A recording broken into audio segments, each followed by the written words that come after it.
In law, is the Abuja Municipal Area Council a local government? Would you say AMAC? Really, AMAC is not a local government per se. The man that has been given the assignment, the FCT minister, cannot on his own be delegate.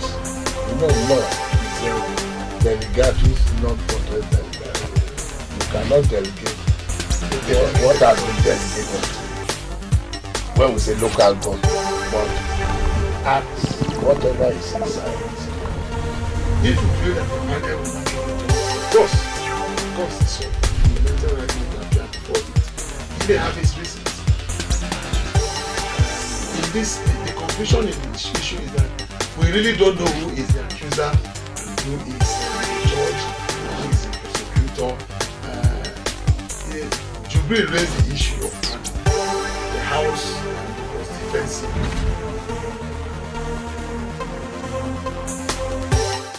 Hello there, and thanks for joining us again in the program. My name is Chijioke Kanu, and this is Legally Speaking, the program in which we look at power, politics, and policies from the eyes of the law. Today we are into a very interesting topic, as usual, and it is criminalization of civil causes in the Nigerian criminal justice system. I will introduce you to my guest when we return from this short break. You're welcome to the program.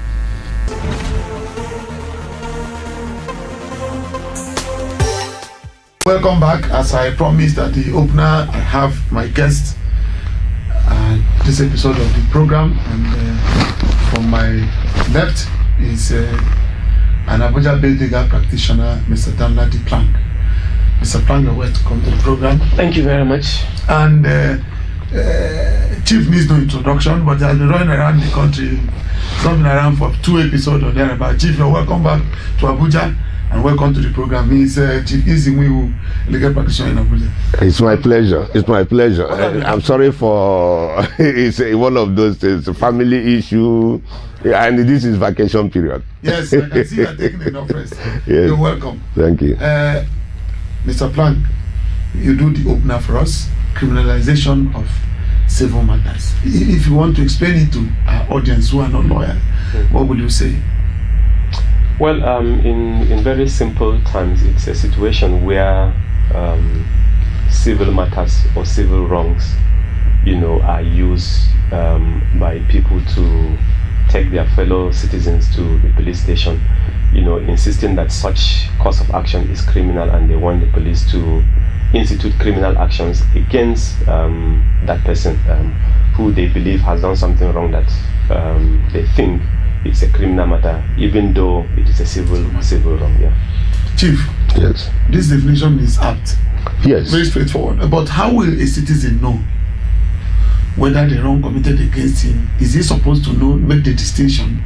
Because they take everything to the police. Are they wrong in doing that? They are wrong. That is why, in fact, the law is that civil transactions should not be criminalized. Yes.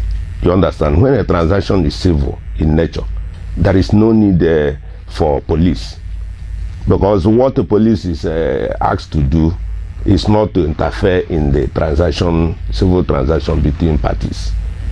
But because of ignorance, I give it to the people, because they may not be able to decipher which one is where the criminal aspect stops and the civil starts.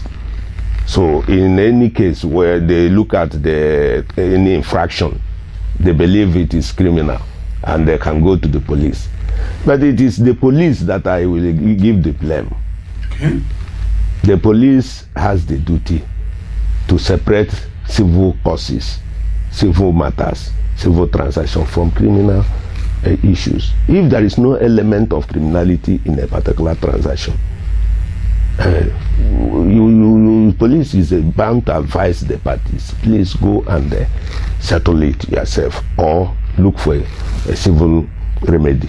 All right, Mr. Plank, it is, from what Chief has said, it seems to me that everybody is taking it back to the police to be the authority to know whether this report that this citizen brings is a criminal or civil matter. But do they have the capacity to do that? At least in Nigerian experience. Well, before I answer that question, let me add to what he just said now. Yes. Apart from the issue of ignorance, I also think that our society has gone through a period where people do not have any confidence in the judicial process. Okay. And therefore, so one of the options that they use, is to go to the police or even to go to the security forces. So apart from ignorance, this is one other factor why people decide to go to the police. Yes. Now, coming to your question, in the police we have different departments. Yes. There are those who do investigation. We also have the legal department. Yes. So the legal department is supposed to advise on all the different cases that are coming before them. That look, we think that based on our own expertise and understanding, this case is supposed to be a civil case. Why don't you take it, to either go and resolve it amicably, or you take it to the court, you get your lawyer to advise you. But you know that we have thousands of police divisions in the country, and most of them, they don't have lawyers that will do that, give that advice. That's one. And then secondly, if you look at the training of the rank and file of the policemen in the police colleges, there is little done in order to, give them some level of awareness on how to determine which cases are civil and which cases are criminal. It's only when you go, for instance, to the state CID, where you have most of the lawyers, that you'll be able to get people who can be able to advise. So most times, you don't find that adequate capacity within our police forces to be able to make that determination. So sometimes the cases get to court, and then the court sends it back that, look, this is a civil case, it's not a criminal case. Chief, the case reported by a citizen is not supposed to be determined at the level of the court, whether it is civil or criminal. It's a decision that the police ought to take. But the issue is that most of the tax officers you see at the police station are not trained, legally trained personnel. Yes. Is it not a thing that we should desire? Just like we were shouting about police people prosecuting. Now we have lawyers prosecuting. Is it not possible that tax officers should be those who see the complainant first, or those who take the story of the complainants to the police should be lawyers? Is it not possible? Before even the coming of AJA, you understand, which to some extent the federal issues removed the prosecution from police. Yes. There was an write-up I did about the issue of police stations. I advised that the police station should establish a legal desk. Yes. Where trained lawyers, we man that particular desk, so that when a complaint comes and you receive a complaint, before you go further with it, if you are in doubt of what the normal police people, if you are in doubt of what that aspect of the law, the crime, that offense, that particular thing is, you refer it to that desk. You understand? They will not scrutinize it and advise you this is not a criminal matter. You understand? So that they will properly advise the complainant that this is not their duty. Okay. But the problem we have here, to be with all apologies, is that our policemen accept it, not that some of them, not that they do not know that the matter is not criminal, but they accept it because of the benefit they get from it. That is possible. Yes, it's not. I'm not. Yeah, yes. Otherwise, why would a policeman engage in recovery of debt? That's crazy. You understand? If you go to police station, you see a lot of people bringing debt issues. This person is owing me 10 naira. Go and you take it, arrest the person, and the people are paying the money in police station.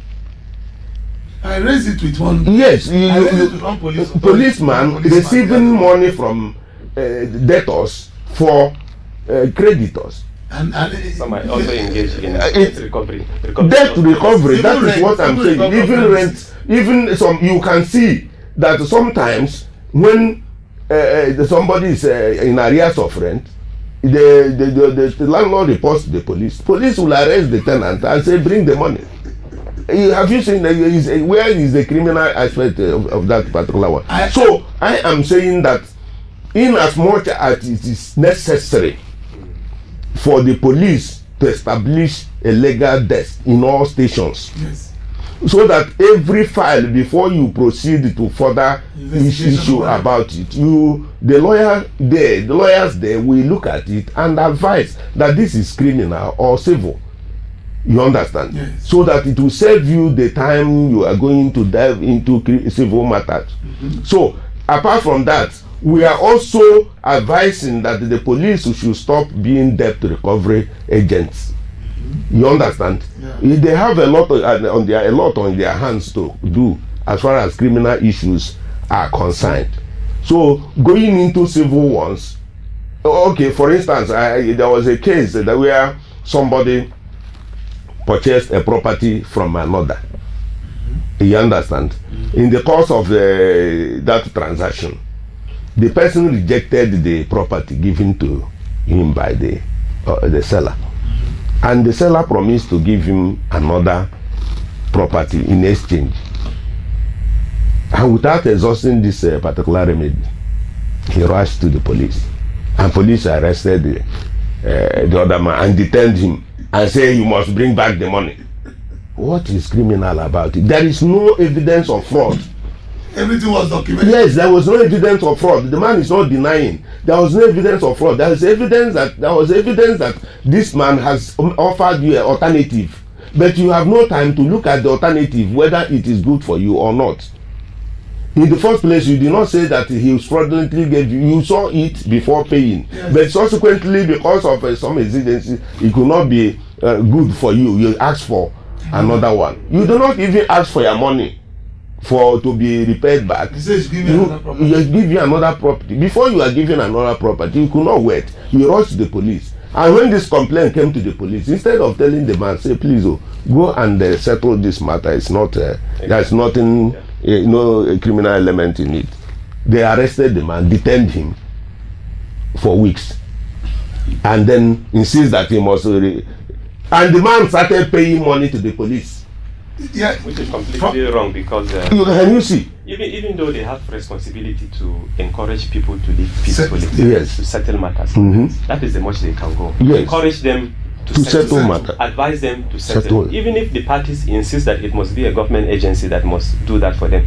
In some states, we have citizens' right and mediation centers. The police can refer them to those centers to go and settle the disputes. If they can't send them there, you have traditional rulers, you have religious bodies who can help people to resolve those disputes. So it is a responsibility of the police to encourage those settlements, but don't turn the cases into criminal cases. They have many places to refer people to go and resolve their differences. They said just to follow up, they said that police argument is that those people that are paying money are paying it in lieu of prosecution, which in other words is like plea bargaining or something. Can that argument stand? That they will tell the party that, look, it's a criminal offense, but if you pay the money, we will not prosecute you. By tagging it criminal offense in the first place, it's wrongful. Yeah. First of all, by even accepting it to do anything further than receive, that is their duty on that. It stops at receiving the complaint. Yes. At the point of receiving the complaint, you now know that this is civil. Your advice comes in that it should be civil, and you wash your hand off. So any further action by police is wrongful. You cannot. So the issue of plea bargaining cannot avail police, because they have there's no act existing or not which authorize them to engage on plea bargaining. Plea bargaining is only for criminal cases. Yes. Understand? And we are saying that particular case is civil. So you can't just bring, the foundation is lost completely. You can't just bring the issue of plea bargaining there. Okay. Yeah. Okay. It will not avail the police. It will not. All right. We have to go on a short break, and when we return, discussion continues.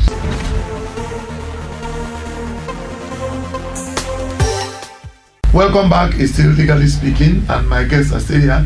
Daniel Diplang, a legal practitioner, and Chief Eziwe, we also a legal practitioner, both based in Abuja.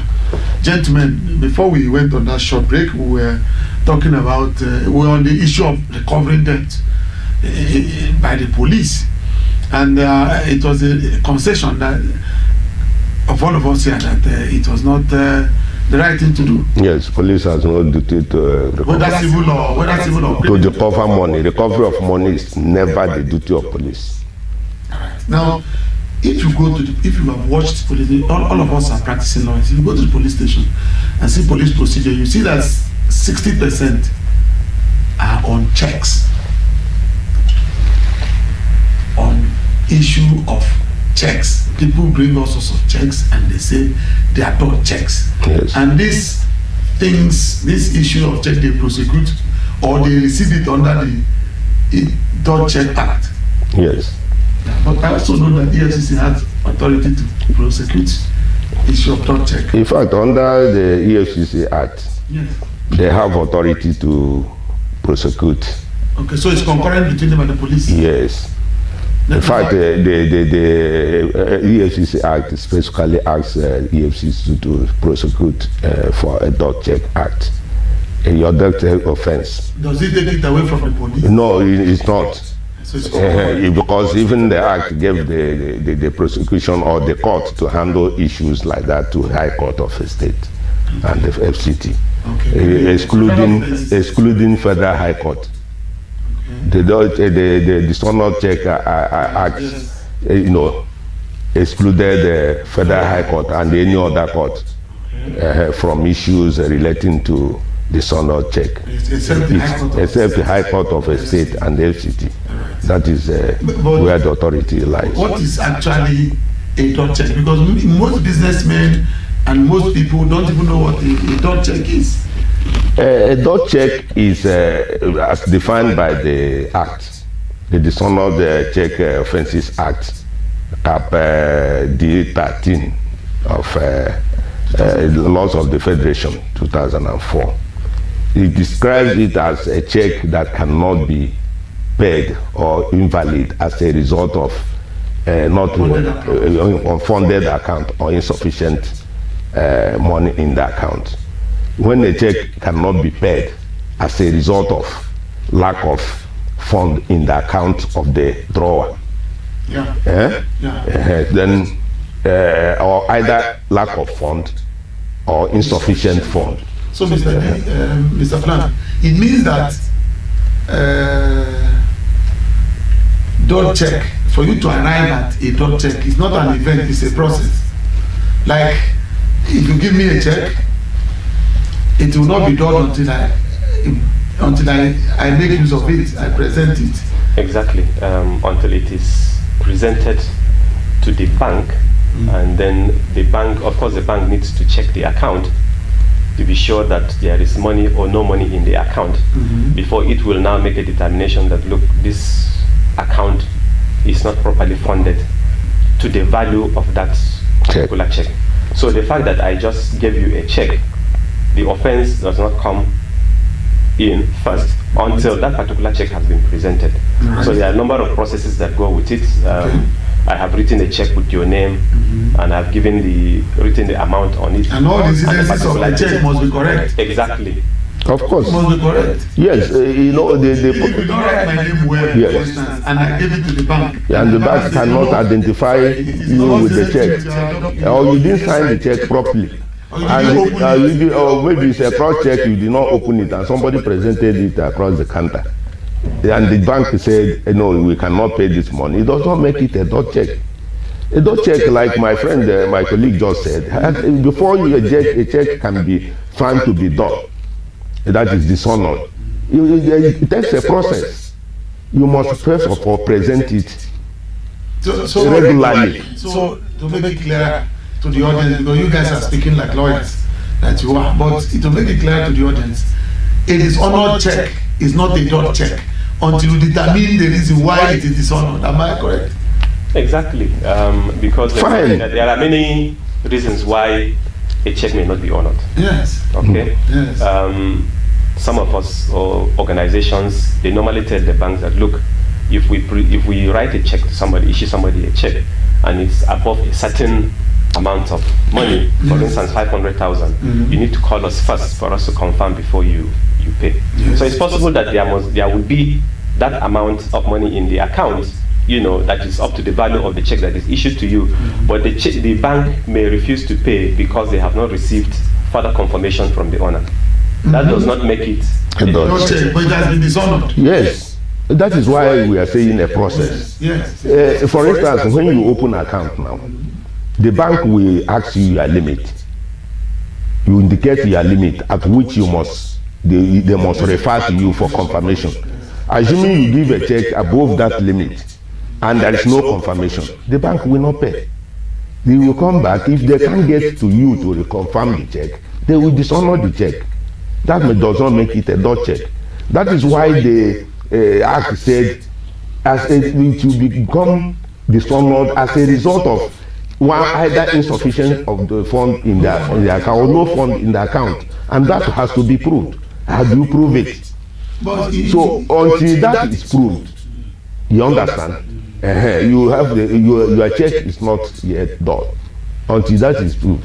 Yeah, so if you walk into the police, if a person is arrested for a dishonored check, yes, and they come to the police station to show the police that, look, it was not because there is no money, but because I was not able to open it, yes, or the bank did not call me, whatever, the police, the matter should end there. Yes, of course, when somebody is arrested, because police cannot know from blues that the check is this way or the other way.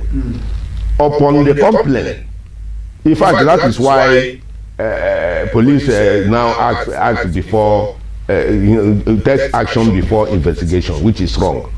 Upon that complaint, what they would have done, what they're supposed to do, is to take the check to the bank, where it is drawn, and then find out from the bank why they dishonored the check. They will not even talk about whether there is sufficient fund or not. They will go to the bank and find out. The bank has a duty to tell them what the position is. At the time of the presentation, a date must be there, because the bank stamp will be on the check. A date must be there, because you check the date with the account of the bank, of the owner, and see at that time if there are sufficient funds in the account to meet the check. Then you will now find out at that time the issue of that check, ceases. You understand? Then it can be for other reasons, which is not their business. Now, the responsibility of parties to the check. If, for instance, you give somebody a check and somehow you forget to open it, or you forget to date it, or whatever, if they present the check and the reason for dishonor of that check is either that there's no date, or the date was wrong, or whatever, it is the duty of the person who brought the check to get back to you, or that they say you did not give leave, the bank did not call you. Whose duty is it to get back? Who gets back to the order? Well, I think it depends on the issue. The circumstance. If, for instance, the person that issued the check, he did not call the bank to confirm, it is not the responsibility of the person who was given the check, to call the person who issued the check. Look, you need to call the bank and then confirm. It's not my responsibility to do that when you give me a check. It's the responsibility of the person who issued the check. Second thing is, if there is no date indicated on the check, somebody issued me with a check and there is no date, I know that when I go to the bank would not pay. It's my responsibility to call the person who issued me the check. Look, you forgot to write the date on this check. Please, can you do that? Because once I go to the bank, they will send me back. So it depends on the circumstance of each case before you know who has a responsibility to do a certain type of action. Chief, post-dated check. As a matter of fact, like my colleague just said, in absence of lack of date and maybe irregular signature, or maybe mistaken wrong naming. These are the issues that the bank cannot make a specific, sort of recommendations. But aside that, the Act requires the bank, which they have not been doing. The Act, this will even eliminate the number of cases going to the police. If the bank will do their duty as required by the Act, by registering it, the reason for dishonoring it, registering it in their register as required by the Act, and also endorsing the check, the reason for not honoring it. If they do that, then in most cases people will not go to police. Assuming now the check was given to you, you endorse it, instead of saying the drawer's attention required, which is a general, you now said wrong signature. Wrong date, no date. Check not open. You give it back. Then the person the person giving the check will now go back to the owner, the drawer, say this is can you do correct this and that. You understand? Instead of going to the police. You understand? Then if it is also insufficient fund or lack of fund, indicate that there is lack of fund or insufficient fund, so that the drawee will take whichever action you wish, either going back to you to say, my friend, why did you do this, or taking the other step to criminalize it.